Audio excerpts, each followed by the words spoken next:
E o erro de Natan foi interferir nas coisas de Deus.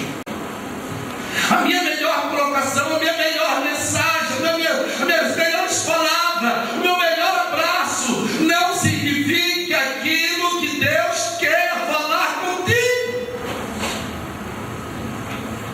Nós temos que aprender isso em coisas como se aprende no curso teológico, não é falando hebraico, grego, é na faculdade. Os homens que escrevem precisam aprender isso. Pode ser batista, presbiteriano, tem coisa que dobra o joelho, aprende com ele lá no alto. Isso não tem diploma nenhum, é experiência com Deus.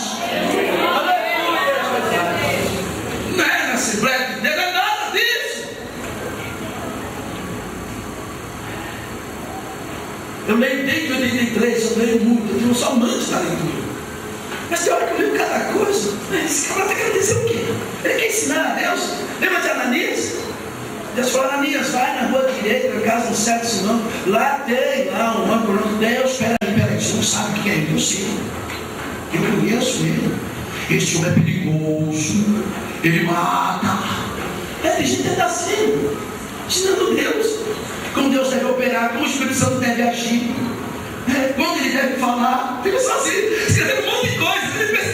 Ele quer encher o ego dele, quer que todo mundo pense como ele pensa. Um dia na escola dominical disse assim: irmão, a gente tem que ter a mente de Cristo. Não é mente assembleiana, não é mente de outras igrejas, não, é mente de Cristo. Mente de Cristo é ser diferente, é entender diferente e saber da vontade de Deus. Levante a tua mão nesta noite e reverencie, adore, exalte e glorifique, enalteça o nome sobre todos os nomes, o nome do Yeshua Hamashi, o Deus eterno, soberano, o conhecedor, aquele que sonda e sabe